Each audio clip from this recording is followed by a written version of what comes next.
Oh, God.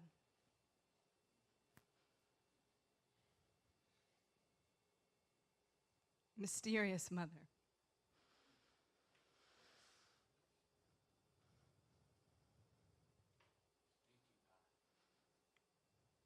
May you be glorified in me.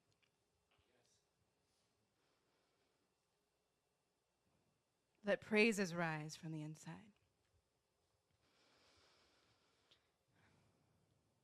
I am your child.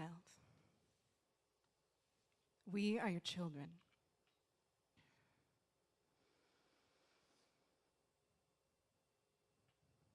May you speak through my body, through my words,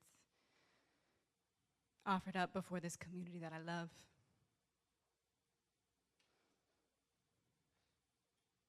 And may we move together to glorify your name. May someone be ministered to. May someone see someone else in this congregation or themselves a little more clearly as your child.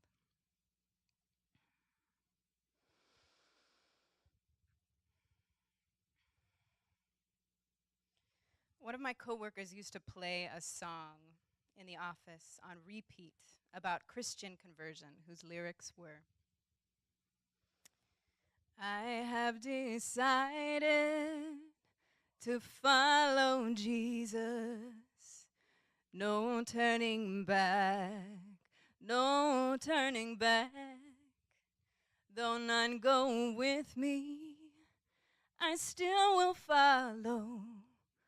No turning back, no turning back. As a child, this language of conversion always made me think that it was about a choice, and a lonely one at that. I thought it was a turning point after which you were never the same because you believed in God and accepted Jesus as your personal Lord and Savior. I think that's why conversion always seemed like such an alien concept to me growing up. As a child of white, intellectual, agnostic parents who had been traumatized by the hypocrisy of their first Christian communities. I couldn't wrap my head around some sort of Jesus switch that I could just turn on to make me believe. In fact, when Pastor Doug first approached me for baptism as a condition of membership, I told him, I'm sorry, but I'm just hardwired against this thing. I knew I had chosen New Day as my community, but that man had to work to bring me to the water. My conversion story did not begin with an encounter with God or Jesus that I could point to, but when I look back, I see very clearly how both were present throughout. So it's important to get just how deeply Thecla is going through it by the time that we reach her in today's scripture. Have you ever had one of those days or one of those weeks or one of those years where it just feels like it cannot get any worse? And then it does. Oh, and then it does again. And again. Thecla is a Roman woman who commits herself 100% to follow Jesus with no turning back. And she is certainly made to work for the water of her baptism. She dumps her fiancé and says, you know what, Mama? I am not going to get married, and I'm not going to have sex with a man if I don't want to, because I am going to follow this rebel Paul to be with the poor and the outcasts like me. Her family banishes her. And the governor puts her beloved Paul in prison because he is determined to stamp out the Christian movement. So she breaks in to find him. And the governor sentences her to death, and her mom co-signs it. She escapes and finds Paul to ask him to baptize her. And he actually has the nerve to tell her, wait a while. And then he abandons her when a rich man named Alexander tries to rape her. She rips Alexander's crown and robe from his body in front of the city. Alexander was not used to being humiliated by a woman. So he brings her to the governor for punishment, and for the crime of her independence and her self-defense, she is sentenced to the wild beasts. But Thecla is not alone. An unlikely alliance coalesces made of a wealthy queen named Tryphena and women of all walks of life who use every resource that they have to defend her. And through their co-conspiracy with God, Thecla both baptizes herself and breaks her chains. And in the process, the entire city is converted to the way of Jesus. So what is this mysterious communal conversion story all about? And what does it tell us about how we are called to get free together in the name of the crucified one? Theologian Miguel de la Torre says any salvation based on Jesus Christ should free the believer from any bondage that reduces human to disposable objects. Conversion as a spiritual dimension heals. This means that conversion is not just about realizing that you believe in God. Conversion is a full body process of breaking every chain, of healing the wounds that this cruel world has inflicted, and of rooting justice from the inside out. It's not a one-time thing, and we can never do all that alone. So we're going to explore 3 practices that catalyze the process of conversion in this story: witnessing the sacred, turning from empire, and becoming accomplices in each other's liberation. So we'll begin with witnessing the sacred in ourselves and each other. It's not as easy as it sounds. We get a lot of confusing messages from birth, from the dominant culture, about what is sacred and what our role is in the world. As for me, there were lots of false idols propped up for little girls. There was the cult of Barbie, or the cult of Pretty Pretty Princess, or the cult of Polly Pocket. There were certain inalienable truths that I learned from these idols without knowing it, like that my hair needed to be shiny and straight, or how my worth hinged on the love of a man, or how one day I would marry one and we would have love and children. But I was not your typical Southern belle. I had bushy, frizzy hair with thick bangs and braces and freckles, and I was so impossibly tall and skinny that all my shirts fit me like sacks, and all of my pants were high waters. In middle school, I was hopelessly in love with Jake, who was the captain of the soccer team and the most popular kid in school. I was his friend, just not a friend he told other people about. And not only would he not claim me, but sometimes when people called me Skin and Bones, he would join in. I think Thecla would have understood me. She was so drawn to something sacred that she thought she saw in Paul. He had a visionary ministry, and all the women were flocking to his doorstep. She longs for him to see her in the same way. She thirsts for him to find her worthy of baptism. And although she puts in so much work, he still denies her. Has anybody out there felt the pain of a rejection like that? It's hard to let your guard down when you've been hurt before, right? So I grew up pretty confused about how to belong in the world as it was. But I was sure that the scariest thing was to not have a place. And so I found my place as an overachieving goody two-shoes. But then there are people that come along that are not the ones that you were looking for. But they see you, and they love you as you are, and they show up for you. Thecla and the wealthy woman Tryphena were that for each other.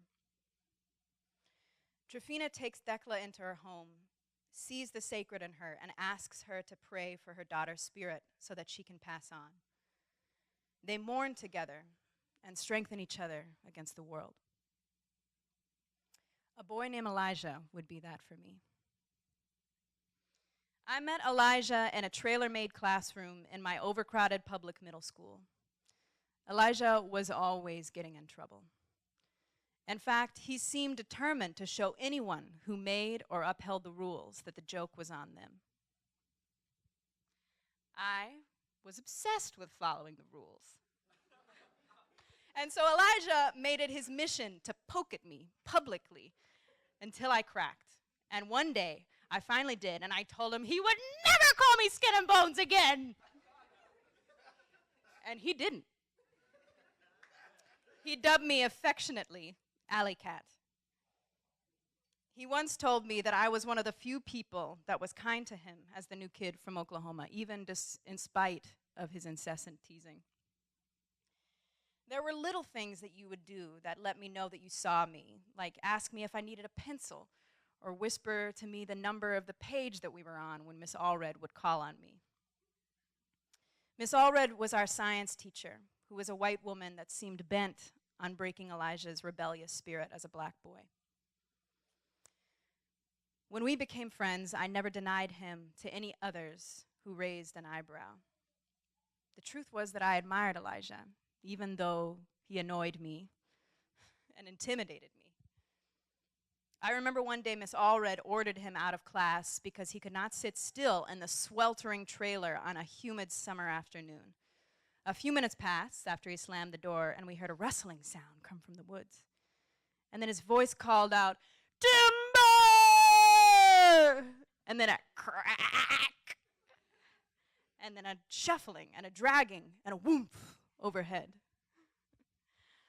He had felled a small tree and shoved it on the rooftop of the trailer.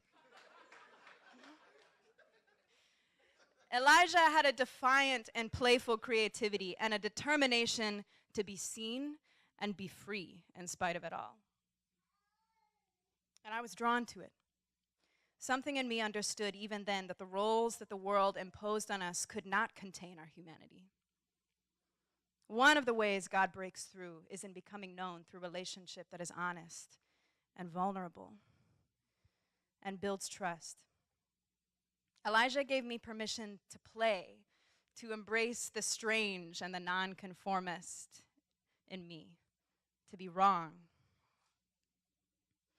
I saw his constant pranks, and he saw my constant correctness for what they were, defenses. And underneath it all, we longed for love, understanding, purpose, freedom.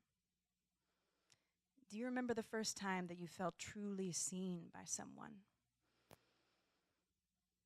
Someone who saw past the armor that we wear just to make it by. It's an amazing thing, the first time that you love someone's walls down and let them do that in return for you.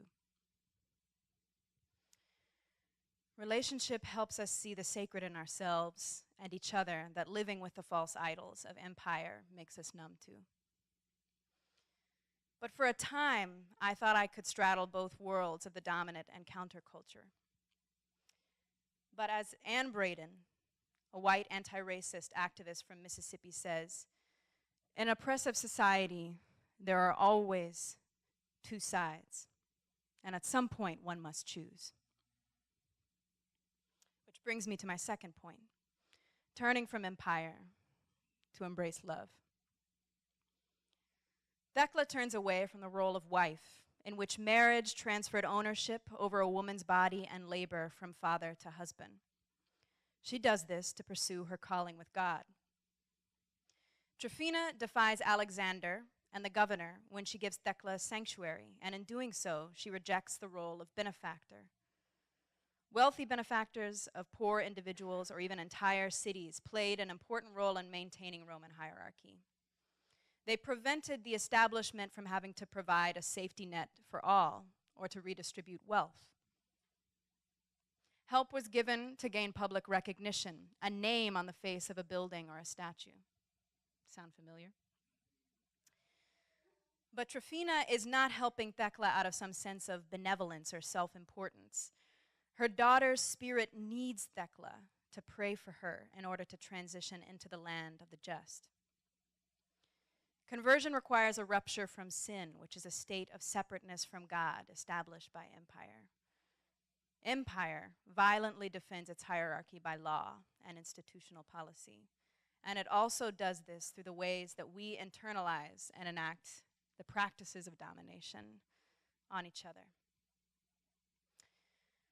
So one day, Laura Dusky called me to ask if she and Elijah could come over to my house to escape her parents, who did not approve of their relationship for the simple fact that Elijah was black.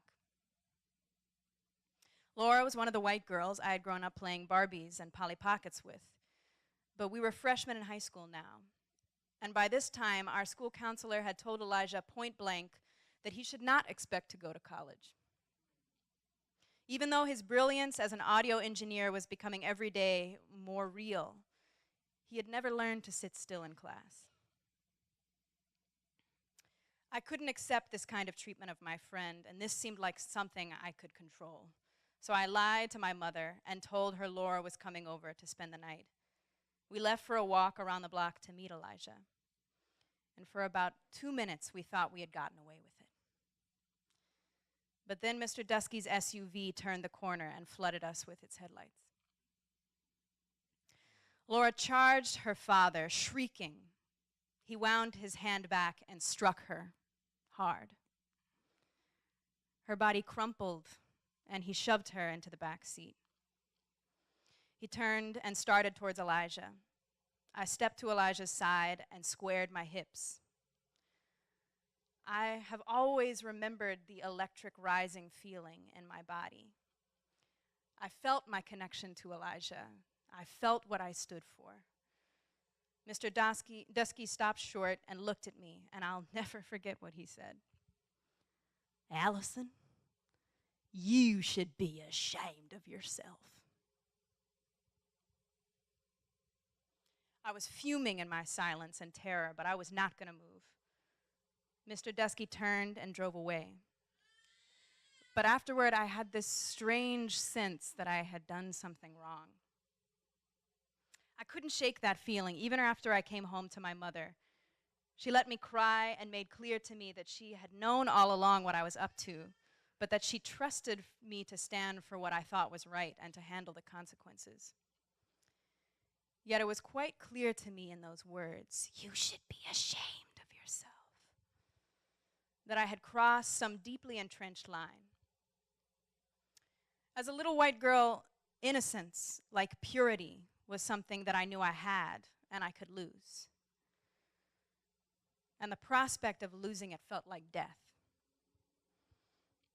It hadn't occurred to me that innocence wasn't something afforded to all little girls and boys. It hadn't occurred to me that the idea of white female innocence was another one of those inalienable truths through which I internalized both my inferiority as a woman and superiority as white. Anne Braden writes a letter to Southern white women in which she calls on them to reckon with both of these things simultaneously if they have any hope for real freedom. We grow up little girls absorbing 100 stereotypes about ourselves and our role in life, our secondary position, our destiny to be a helpmate of man. But we also grow up white, absorbing the stereotypes of race, the pictures of ourselves as somehow privileged because of the color of our skin.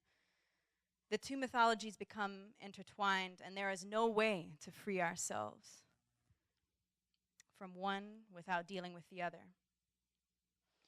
She writes about how the mythology of white female innocence was used to justify the lynching or legal death sentence of countless black men under the accusation of rape of a white woman.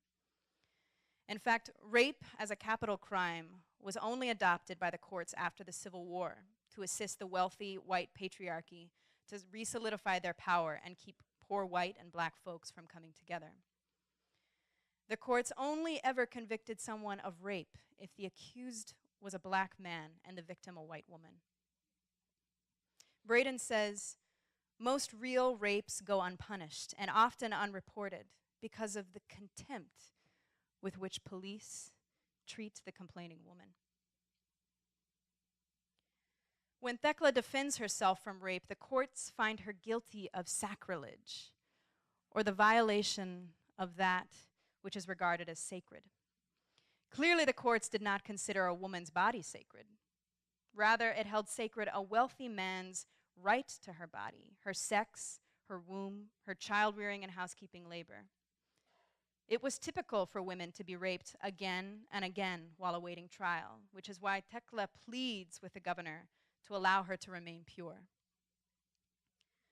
Some of the women cry out in defiance, "Godless judgment." They know that too often the law flies in the face of the sacred. These legacies won't come undone without deciding to turn away from empire in defense of the sacred that we witness in ourselves and each other. This would not be the last time that I came up against the violence of whiteness and patriarchy. When I broke up with my first boyfriend, Tim, his best friend, Jeremy, sat me down and told me that as a virgin, I was not allowed to have sex with anyone in this town unless it was Tim or him. By this time, I had found my voice, and I told him he could go have sex with himself, but not in so nice words. He raised his hand, but got up and ran out of the house, quote, to stop himself from hitting me. That summer, I volunteered with farm workers, or the farm workers union that was organizing immigrant workers who were resisting their brutal conditions in the agricultural fields of North Carolina. And I studied abroad in Peru to learn more about the struggles of campesinos against free trade agreements that threatened to force many off their lands. While there, I met a man named Claudio. And for the first time, I fell in love and formed the most physically and emotionally intimate relationship that I'd ever had. But when I came home, I found out that one of my female friends had told the boys about it, and I had been excommunicated. I was still allowed to come into their space, but the men would not look at me, or if they did address me, they would refer to me as slut or whore, as if it was my name. But my mother sensed in her spirit that something beautiful had happened to her daughter while I was away. She sat me down and asked me to tell her all about my love with Claudio. And when I did, she held my head in her hands and kissed my face. She went with me to Planned Parenthood and supported me in learning how to care for my body. She showed me that love across the lines of difference and exploration of one's pleasure was something to affirm, not apologize for. But I would have to give up some things to embrace it. I had to confront then how whiteness did not guarantee my protection. Whiteness was treated like a sacred territory to be defended, but white women's bodies were a battleground. They were a site of potential invasion. And we, in our innocence, needed to be protected. But if we happened to want intimacy with a black or brown man or woman, we were not only a threat, we were traitors. Whiteness was a space of privilege, but it was also a space of danger. Whiteness as a construct was certainly violent to the people of color that I cared about, and it was also toxic to me. I decided that I didn't want their protection or their love. Although it might give me material privilege, it was always to be a pawn in their game. Always to be an accomplice to violence against people of color. To accept it was always to be spiritually dead, and I wanted to live. So I left the South running, and I spent the better part of my life running from whiteness. Which brings me to my final point, becoming an accomplice in each other's liberation. I came running to the Bronx, hoping to learn how to be a better community organizer, more committed to the cause. As a young organizer, I was always trying to be something other than who I thought the world had prepared me to be. And when we look at our political arena today, there are plenty of examples of white womanhood gone wrong. 53% of white women voted for Donald Trump, an open white supremacist and misogynist who is advancing an all-out demonic attack on femmes with his proposed health care bill that would slash Medicaid and consider being a survivor of rape or sexual assault or having depression or a C-section, all pre-existing conditions that would be grounds for denying coverage. Meanwhile, Hillary Clinton ran a campaign that made an appeal to a universal sense of sisterhood to rally women behind her, and yet her actions as a policymaker and war hawk demonstrated a disregard and outright violence towards women of color, and she has repeatedly dismissed black women and LGBTQ folks who try to challenge her. Both of these are examples of sin. White women who are unable to see their stake in resisting an assault on their very bodies because they can only identify with their white privilege. Or white women who try to disappear or demonize women of color's experiences within their own so that they don't have to give up anything. I was introduced to my first faith community, New Day, and I have been transformed in many ways I would have never imagined. Faith community has helped me to stop running and instead take responsibility for the ways white supremacy lives in me. After all, we run the hardest from the things that we don't believe we are able to turn and face. And faith community has also asked me to answer the question, who are you, child of God? When I came into New Day, I had almost entirely given up my creative gifts of writing and singing. But Lisa called both out of me and invited me to join the worship team and start a writers collective with her. I have been graced by her and other worship leaders like Ray and Keyshawn and David, who inspire me to express myself fully, to come alive with all my body and soul each time I get up in front of you to lead worship. Faith community affirms and holds us accountable also to invest in our gifts, to practice them so that all may see, and to use them in service of God's movement. And each time I do, I get to practice surrender and self-ownership, self-expression and co-creation all at the same time. So when it finally came to my day of baptism, I had no reservations because I had experienced God in this place with you.